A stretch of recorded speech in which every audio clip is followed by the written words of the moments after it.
Welcome to Home Biz Tax Talk. My name is Lysandra Everett. I am the Home Biz Tax Lady and principal owner of Everett Tax Solutions, where we help you win the tax game. Home Biz Tax Talk airs Monday through Friday. And when you tune into my show, you're going to hear about topics that are important to the small business community. And so today I want to talk about this article that was released last week. And it talks about how the Department of Justice has charged nearly 500 people with COVID-related fraud in the last year. We are at the 1-year anniversary mark of the CARES Act. You know, we're at the 1-year mark of the coronavirus and all of that stuff. And so since that time, there has been so much fraud, okay? And I still see it on Facebook, especially because this is where I hang out the most, but I know it's on other social media accounts, social media platforms as well. So I wanted to come and kind of do an update because we talk about this all the time. So with the CARES Act, okay, we know they had the Paycheck Protection Plan loans as well as the EIDL, Economic Injury Disaster Loans. And this money was to be made available to help businesses stay afloat.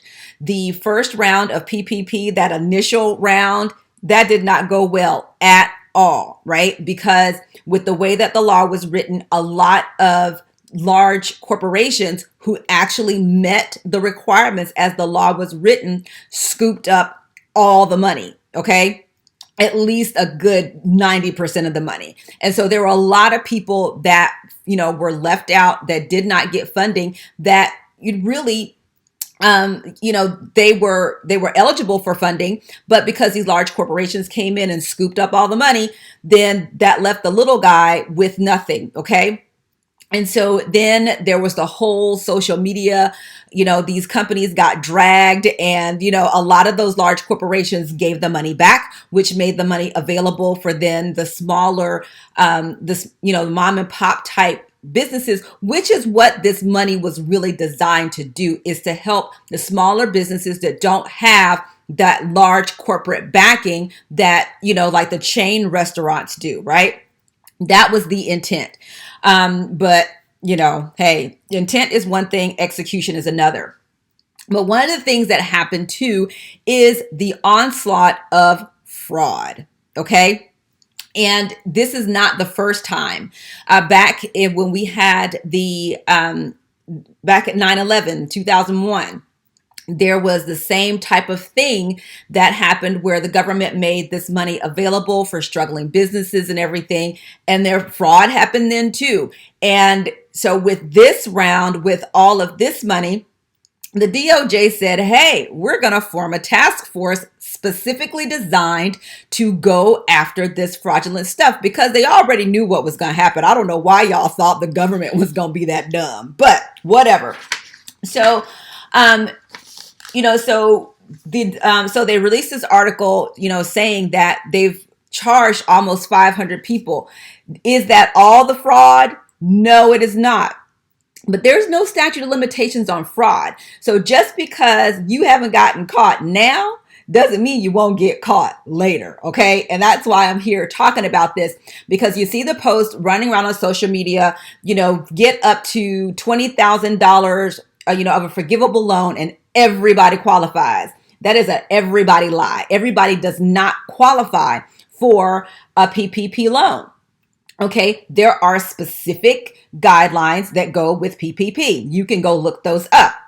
But what's happening is people are going to, you know, all these folks are saying, I can tell you exactly what you need to do, exactly what you need to say in order to qualify for this money. But I think the problem is that we get so used to fraud, and that all you got to do is that we don't stop to remember that this is illegal. When you are telling a lie on a federal form, which is a loan form, if you're lying, that's fraud, okay? So what is it saying? All right, so they're talking about 474 defendants have been charged with fraud or other criminal schemes tied to the pandemic.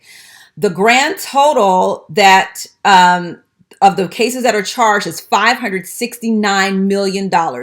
474 defendants, $569 million. That is a lot of money. And so this was one of the things that Attorney General Barr did is he said, hey, we're going to be focused on prosecuting these people that are committing fraudulent acts to get access to this money. So that's where this comes from. And it says that the Justice Department has brought cases against at least 120 defendants that's charged with payroll protection program fraud. And it said that they have allegedly, because they have not been found guilty yet, because they've just been charged, they've allegedly tried to inflate their payrolls to receive larger loans, or purchased shell companies, or just created companies for loans to support businesses that don't exist or didn't exist. Now, it gives an example of one person who applied for 15 PPP loans using 11 different companies and received more than $17 million in loans. He has pleaded guilty. He used the money to buy homes, to buy jewelry, and all kinds of other stuff. And you see them. You see these people what's funny is you commit fraud and then you go out on social media and floss like you have done something. Like I saw this couple that committed PPP loan fraud, and then they're showing their new car. And when you go out here and you put in the work, and then you get this money, and then you live this life, and then next thing you know, you're getting prosecuted because you actually stole money.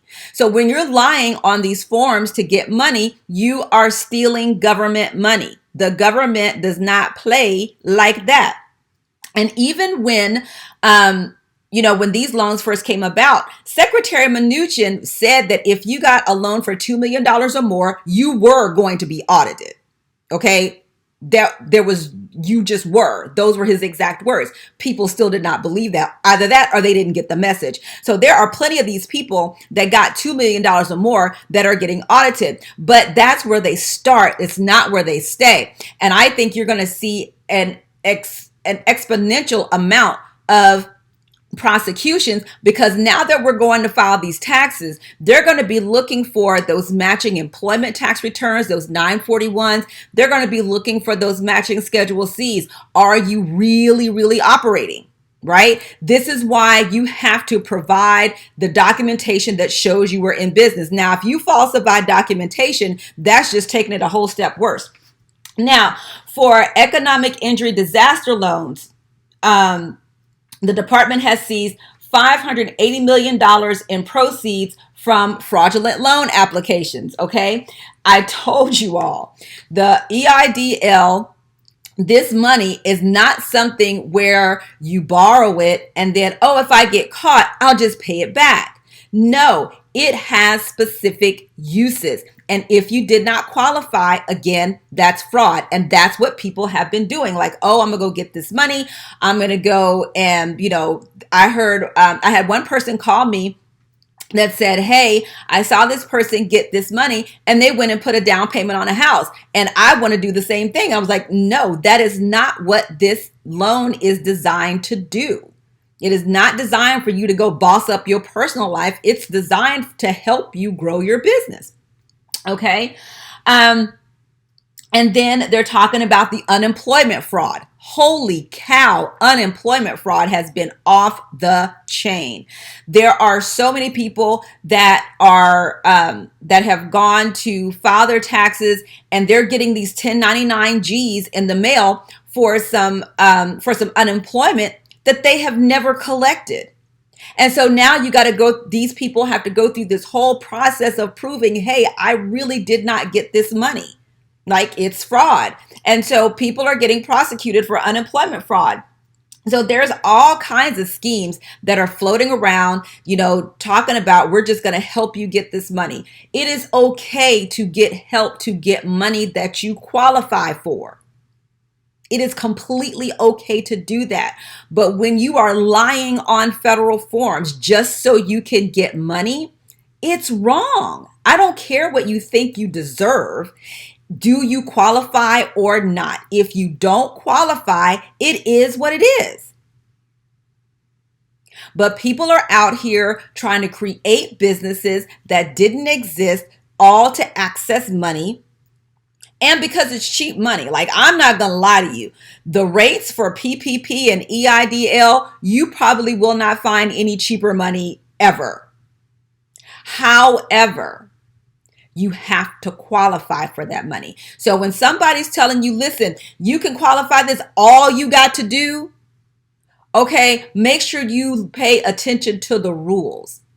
And if someone else is preparing your application, make sure to stop and read the application. Some of you are just out here signing your name on a dotted line just so you can get money. And then you are going to be the one held responsible, because you're not going to be able to find the person that's over here telling you what to say. They're not the ones that are going to be responsible. It's going to be you. And you're going to have to explain to the government why you lied. Either that, or you're going to be turning in the person that created this thing for you.